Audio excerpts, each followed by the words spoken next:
our playlist and our fairy lights. And while all of that is very important and you want to have a very safe, sacred birth, I feel like we don't, it's like the wedding and the marriage. Like, I feel like we don't put nearly as much emphasis or energy into preparing for postpartum.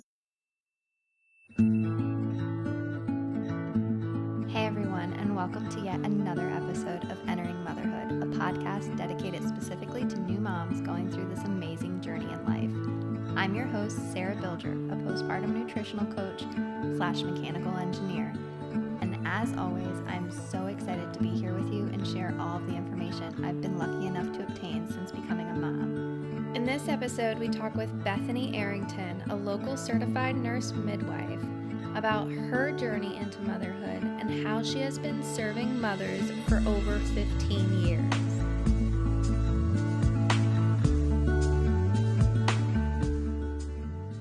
I'd like to start this episode off first by saying thank you so much to all the listeners and everybody that has supported us along the way. This has been an amazing journey so far, and it has been such a blast recording episodes and watching the podcast expand. We are currently going through our Heal Your Trauma Mama event, which is 30 days of mini episodes that you can follow along with. And we are also getting ready for our first ever spring festival event on May 15th. This event is going to be packed with guest speakers, activities, vendors, food trucks, giveaways, and it will be a space to truly embrace motherhood. This event is family friendly and kids 5 and under will be free, but keep in mind that this event is meant to celebrate mamas and bring us together so that we can hear each other's stories and bond as a community. I hope to see you there as past guests of the podcast and mamas from all over come together to make this event possible. Use the promo code Entering Motherhood 50 to get 50% off. To learn more about the event and who you can expect to see there, check out the show notes and head on over to the Entering Motherhood website, or feel free to reach out to me with any questions. And with that, let's get this episode started. So hello and welcome to Entering Motherhood. I am so excited to have you here and finally meet you and really just get this conversation going. So how about you go ahead and introduce yourself for our listeners? Awesome. Thank you so much, Sarah, for having me. I know our schedules have been a little bit difficult to coordinate. You know, babies, they come when they want to. So I appreciate your flexibility.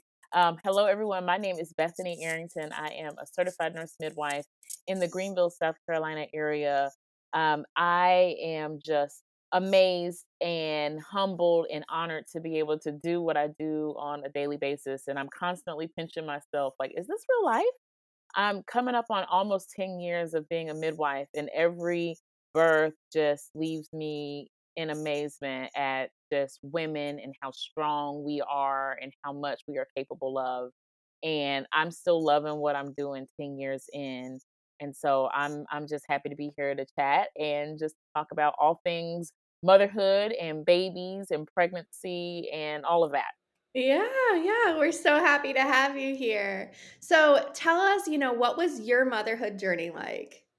Man, that is a very, very, very loaded question. So, like I said, I've been a midwife for 10 years, but I have only been a mother for about 3.5. And what a journey that has been so far. My daughter, Eden, she, like I said, is 3.5.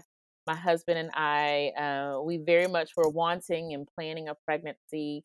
And being a midwife, I was unsure what kind of edge or what kind of head start that would give me into my motherhood journey. And I can be honest and tell you it prepared me none.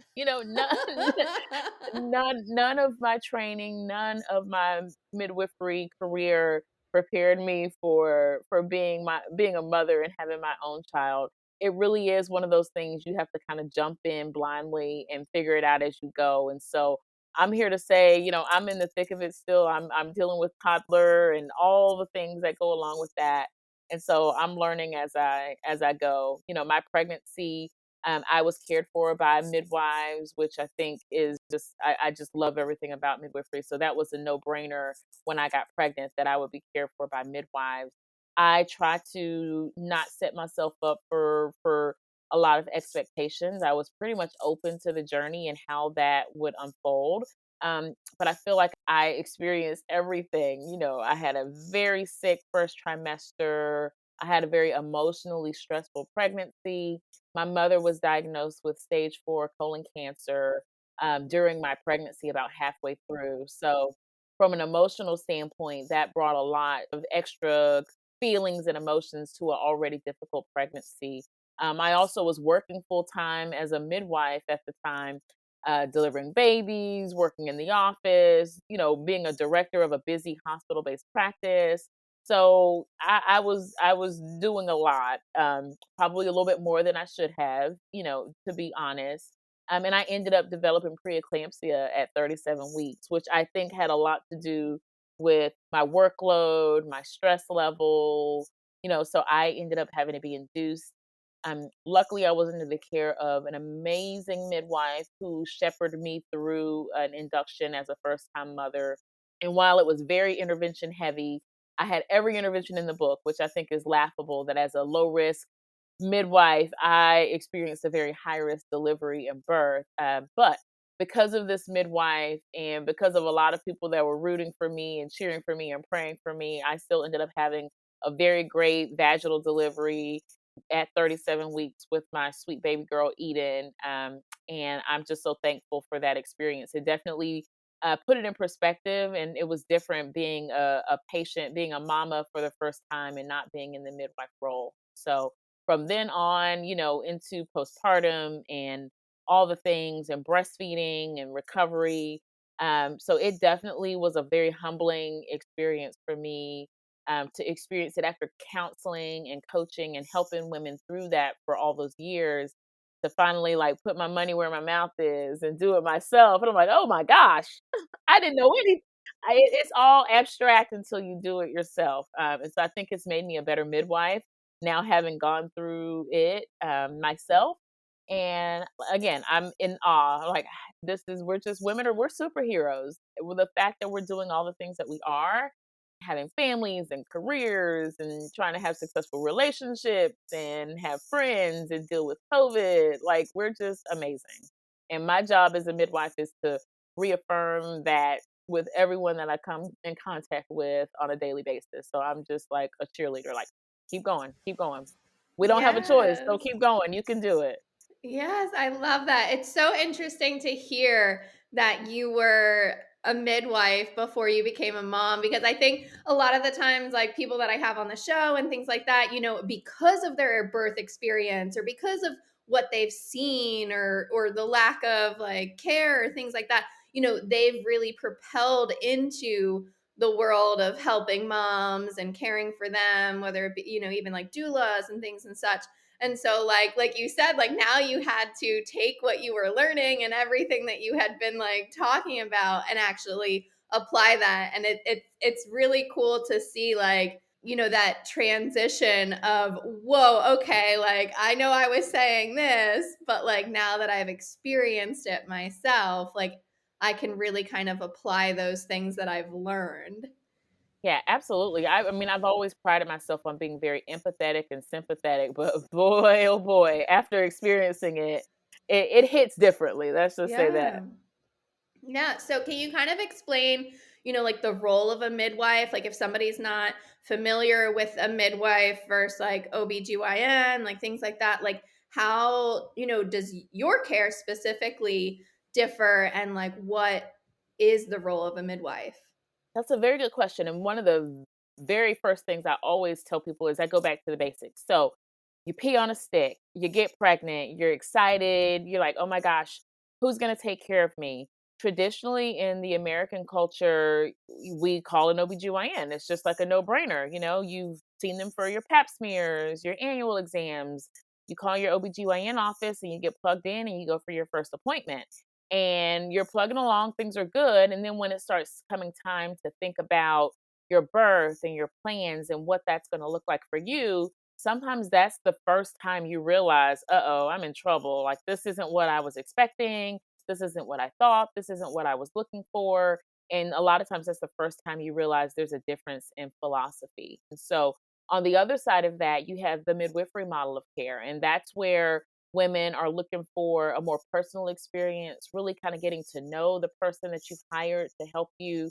Midwives, our training is a little bit varied, but as a certified nurse midwife, I have a nursing background, and then I went back to school and I have a master's in nurse midwifery. And so with that, I'm able to, I think, straddle the fence, have a more holistic mindset and holistic training, but also having that medical background to be able to, take care of women full body and know when there are problems, but not overreact, focusing on wellness and prevention versus, pathology or waiting on the other shoe to drop sort of philosophy, which I think a lot of physicians have. And so a lot of women don't realize midwives can take care of you throughout your entire pregnancy. And so I get a lot of people that call me literally like I'm in the bathroom, it's not been 3 minutes yet, but it looks like it's going to be positive. So I can start with the couple, I can start with the mama from that point throughout her entire pregnancy. And so each of their visits is focused on, like we said, wellness, mentally, physically, emotionally, nutrition. Like we cover lots of different topics and we leave plenty of time to get to know each other, which is a completely different experience than going to an OBGYN where you may have 5 minutes, maybe 10 if you have a couple of questions, but there's not really that personal connection or that personal relationship that you have with the midwife. Like I said, a midwife, depending on the practice setting, midwives work in the hospital, outside of the hospital. Me in particular, I practice outside of the hospital now. I do home birth and birth center. But that's not to say the majority of midwives, especially certified nurse midwives, do still work in hospital settings. So women that desire a low intervention birth or the midwifery model of care, which is focused on wellness versus pathology, you can still have that in a hospital setting. So I love to shout that out as well. That just because you say midwife, that doesn't mean you have to be hippie in the woods, candles and herbs and patchouli. There's different strokes for different folks. So midwifery is about meeting you where you are and helping you have the type of birth experience and the pregnancy care that you want. Awesome. So, let's talk about home birth and birth centers and, where you've gone from working with a midwifery practice and now where you're at now and what that journey has been like. Yeah, I could not have predicted that this is where my life would be right now. I mean, like I said, I've been a midwife for 10 years. Of those 10, most of them have been hospital based. I did my training. I went to got my master's through East Carolina University, and to be a midwife, you have to have a certain number of hours in practice, shadowing, working with other midwives. And so I was fortunate when I was in school to be partnered with a group of midwives that were opening a birth center in Charleston birthplace. And so that's where I first fell in love with out of hospital birth, low interventive birth. That's where I really kind of knew that I wanted to be a midwife and really knew what type of midwife I wanted to be. And so when I graduated school, I was kind of laser focused. I really wanted a job that I could practice as a midwife, low interventive, natural childbirth, supporting women with their birth plans. And I landed here in Greenville, South Carolina, and was fortunate enough to find a hospital based practice that was doing that with plans to open their own birth center. And so for 8 years, I worked in a dual, hospital slash hybrid birth center practice and really honed my skills. I was the director of that practice for about 5 years. And so things were great. Life was good. I really didn't realize how strongly I felt about out of hospital birth until the hospital closed the birth center that we ran. And then that really like struck a nerve with me. I was like, "Oh, ouch." I don't think I realized I was this passionate about it until it was taken away from me. And so that's really when the desire to do my own thing and to branch out and to be out of the hospital, that's really kind of when that took root. That was even before COVID. After COVID hit, I was like, okay, that was just the extra nudge I needed to go ahead and move forward with my plan. And so Genesis Birth and Wellness, my new practice, I've been open since March of 2021. We hit the ground running, and so we are doing well. We just announced a few days ago that we are opening a birth center And that is also here in Greenville, South Carolina. We're now located at 23 Mills Avenue in downtown Greenville. And so we are excited for our growth. We're excited for our birth community. We are the only birth center here in Greenville right now. And we're excited about the possibilities. A little bit scared, I'm not gonna lie, but we're excited. Yeah. And so also, you just mentioned you're the only birth center in Greenville, but I just want to, like call out like you are the only African American certified nurse midwife offering these services in the area. So what does that mean to you? Like what is that like? I don't take it lightly. I mean, you said it, and I have been blown away. I literally am at a loss of words for the amount of love and support and the amount of emails and messages that I've gotten just of women who are like, "You are such an inspiration to me as a woman of color, and you make me want to be a midwife, or I'm going to nursing school, or I never even knew that there were options, but I saw this post. And so now, once those blinders are off and you know more than you did, I'm just blown away. And I'm so happy that I can be a catalyst for change and an awakening and stirring the pot here in Greenville, South Carolina. And so I have a very diverse clientele, and I am so happy about that. I take care of all women, and so I'm just meeting people where they are, and I'm being authentic, and I think that's what resonates with people. Yeah, yeah, I think that's really amazing. And I think, we do need to be considering everybody where they're at and what's going on and making sure that we're caring for them in the way that they want to and like respecting them and hearing them and everything like that. And I think, that's something unique, like how you were saying with the midwives and being more personable and really just connecting with their clients more in a different way and really hearing them. Like, what has that, I mean, like, I guess you've only practiced in midwife care, but hearing from maybe clients that didn't receive that care previously and now they're seeking your services, what is that like to hear from moms that may have had a different experience? I think a lot of women come to midwifery. There's some that, have done their research very early on and know, as a young woman about midwifery care and natural birth and all of that. But unfortunately, a lot of women find midwifery from bad experiences in the past that kind of propel them or motivate them to do more research. And so a large part of my clientele are women who have had traditional OBGYN care and it didn't go the way that they expected. And so once they come in, and I'm just being myself, I'm just like, hey girl, hey, let's sit, let's chat, like we're girlfriends, let's get to know each other. We're drinking coffee, and like it's very natural to me. And so it's funny to me that people are like, oh my God, you're awesome. I'm like, I'm not even trying. This is just real life. We're getting to know each other. And so again, that part is what I think I get commented on the most. Like, you just actually came in and sat down and we're like talking. Like, actually, you want to know what's going on with me. You want to get to know me. I feel like we could be sisters or friends, and it's not that provider patient, that whole stiff starchy relationship. We're like friends. I tell people after we go through this whole journey together, we're more than friends, we're family. Like, y'all, I want an invitation to Thanksgiving. Like, we're family after this. And so that I think is where I hear a lot of the differences. Just the time, just listening, which is simple, just listening and being concerned and validating people's issues and helping them to find solutions. Yeah. So what about postpartum care? Like what can you expect being with a midwife or even you specifically when we've had the baby? Yeah, and I can speak to it again after having my own, knowing some of the struggles that a lot of women have postpartum. We put a lot of emphasis on preparing for birth and the birth plan and our playlist and our fairy lights. And while all of that is very important and you want to have a very safe, sacred birth, I feel like we don't, it's like the wedding and the marriage. Like, I feel like we don't put nearly as much emphasis or energy into preparing for postpartum. So a large part of my care, we spend, hey, what are our postpartum plans? Who's your village? Who's your support system?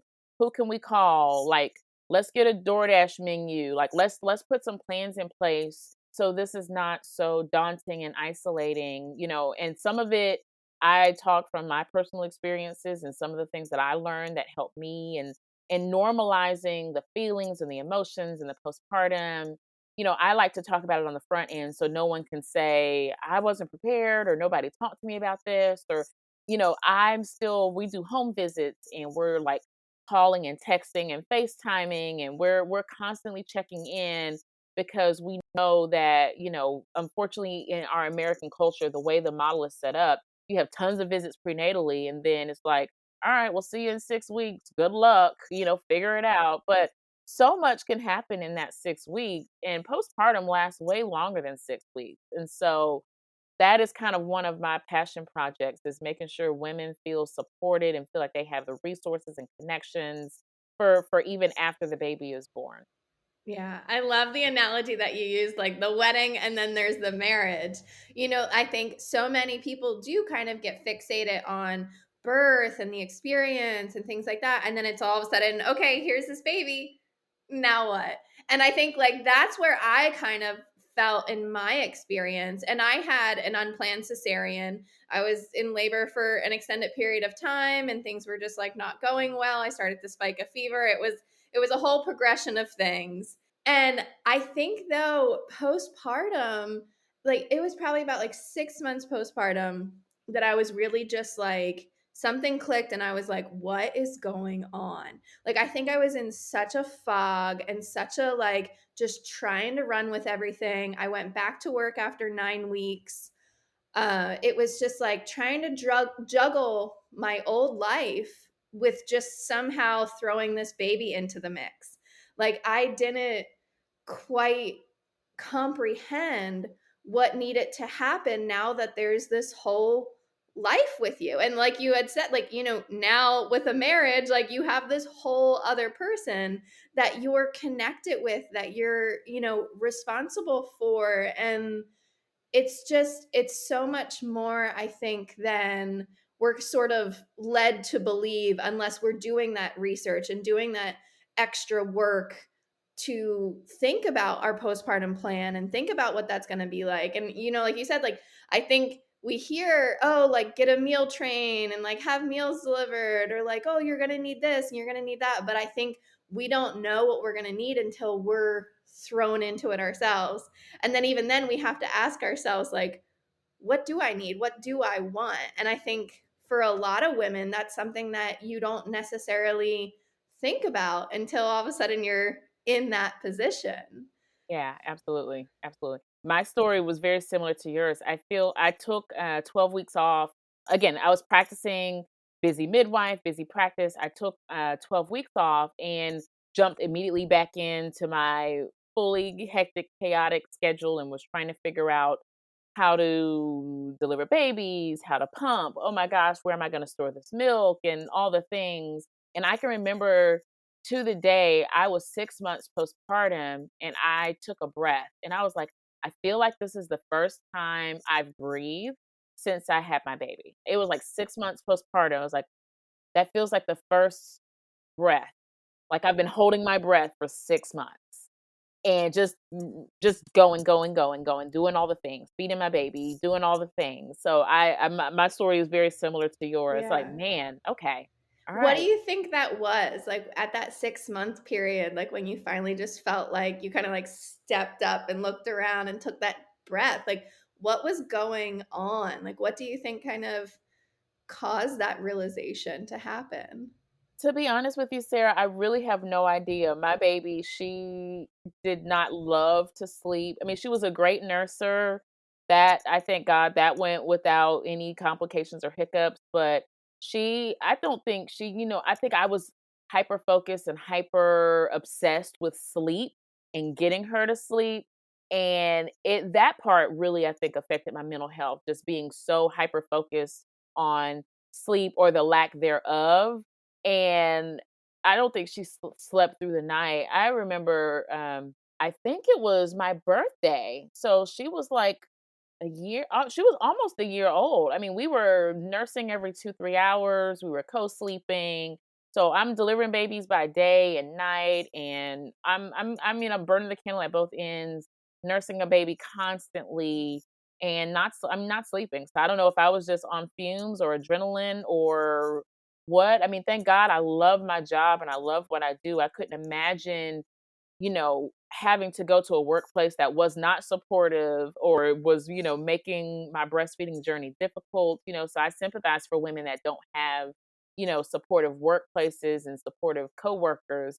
But that was the only way, I just tunnel vision, just plug my way through. Survival mode, I think is what I would call it. So I don't really think there was a specific thing at 6 months. I just remember, like, man, it's been 6 months since I've breathed.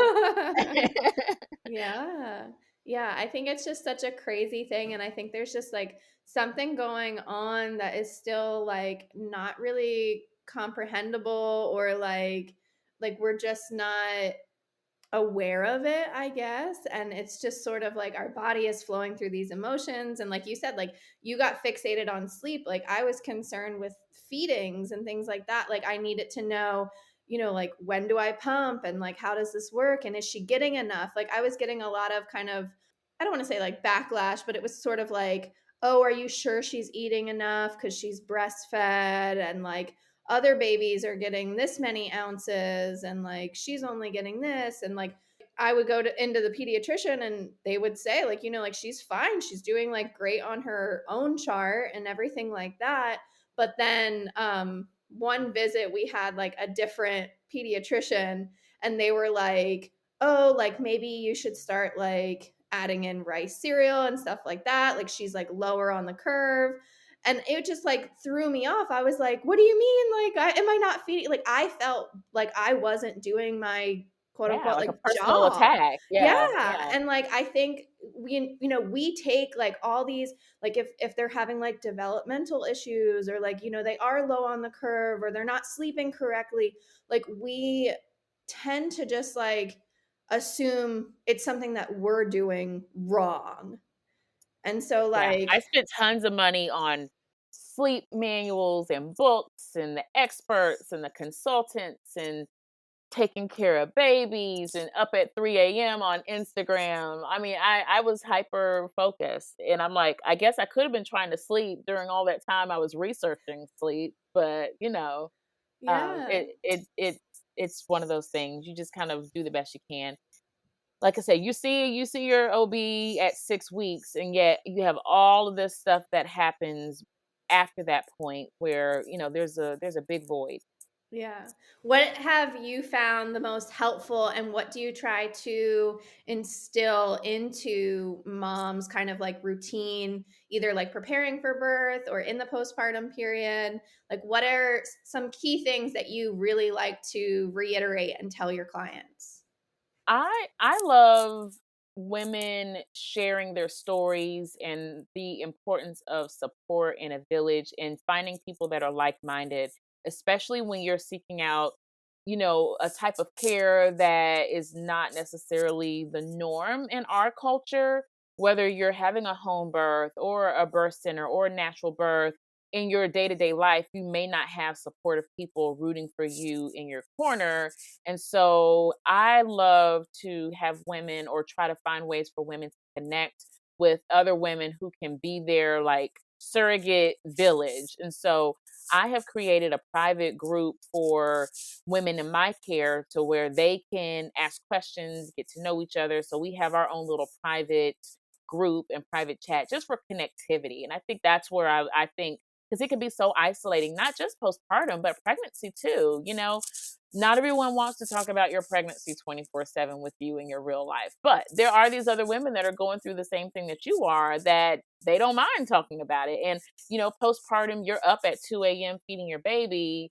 More than likely somebody else is up too doing the same thing. And so that connectivity, I think, is what I love. Just having other people to vent to talk to.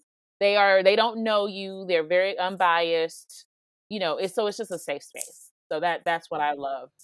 Yeah. And how was that like for you personally, like going through, your whole motherhood experience. Like, what was it like finding community, for you specifically? And like, are you still very much connected with those people? And how does that like look? Yeah, absolutely. I had a few friends that had babies around the same time as me. One specifically, our babies are a week apart.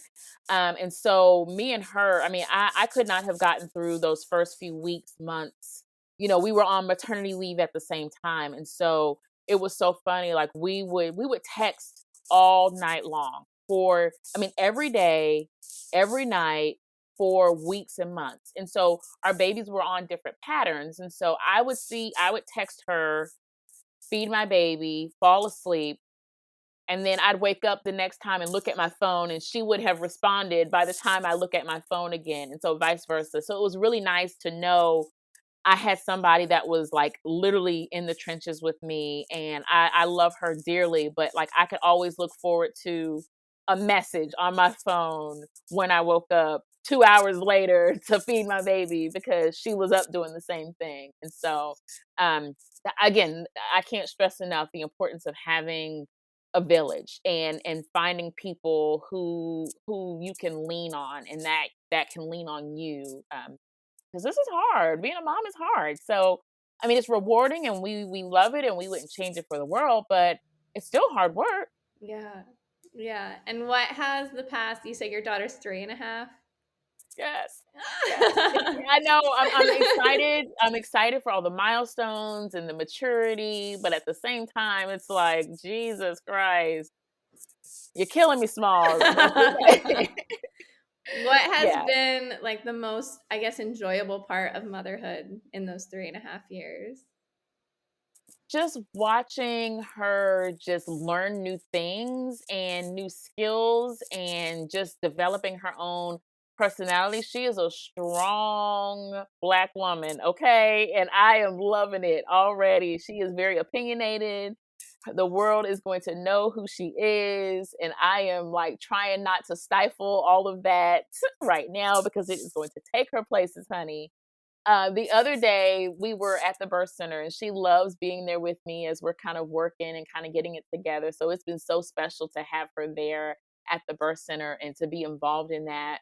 But she came to me the other day, she's like, Mommy, will you be my best friend? Oh, I mean, I could have melted, like Yes, cuddle, yes, cuddle. Yes, absolutely. yes. Absolutely. I'll be your best friend. And just with such just innocence and like Yeah. just love. And I'm like, oh, one of these days you won't feel that way. But for now, as Yeah. crazy as you make me, Oh. I'm going to soak up. Yes, I will be your best friend. Yeah, that Absolutely. is so sweet. That's like, yeah, I picked Rosie up from daycare yesterday, and she literally was like caressing my face and like rubbing my cheek as I'm buckling her into the car seat. She's 2. And she was like, Mommy, I love you so much. I missed you today. And I was like, oh, my heart. Like, I I was like, know. I I was like, missed you I know. too. They know how to get you, right? Like, I was like, Eden, I was literally about to put you out up for adoption, and then now you have like you've Yeah. reeled me back Yeah. in. Yeah, and it was like 2 seconds later, "Can I have fruit snacks?" Yes. Eden calls them snack. She said Eden has like her language. She still some says some stuff backwards, so she Uh-huh. calls them snack fruits. Aw. Mommy, can I have some snack fruits? I'm like, Yeah. yes, Yeah. yes. My best friend, you can have Yes. some snack fruit. Oh, that is so cute. I love that. Well, this has been like so awesome talking to you, and I'm so like thankful that we finally got this experience to really connect and chat and just hear more about you. So, Yeah, this has been great. yeah. So if we are in the Greenville area, or I don't know, do you do virtual services and stuff too at all? I haven't yet, but that is something, we are definitely open to, since COVID, the world has been much different. And so the virtual world has opened up a lot of possibilities. So I'm not closed minded to it. We've just not done it yet. Awesome. Well, where can we reach you? Where can we find you? Like, give us all that information. Yeah, so like I said, I'm Bethany Arrington. Our practice is Genesis Birth and Wellness. We are on Instagram and Facebook. Our handles are our business name, Genesis Birth and Wellness. My website, genesisbirthandwellness.com. We have a contact link. Our email address, phone number are on there. So we're here. We're working hard. we're excited. Awesome. Well, thank you again so much. This has been great. Yes, thank you so much, Sarah, for having me. Well, this wraps up yet another episode of Entering Motherhood. I hope that you have found this episode helpful, and if you liked it, please share it with others who might also benefit from this information. If there's anything that you'd like to know more about, or maybe you know someone who'd like to be on the show, please visit my website, enteringmotherhood.com. I'm so thrilled to be going on this journey with you and getting the amazing opportunity to help moms during this postpartum experience. You can also now find us on Instagram and Facebook at Entering Motherhood.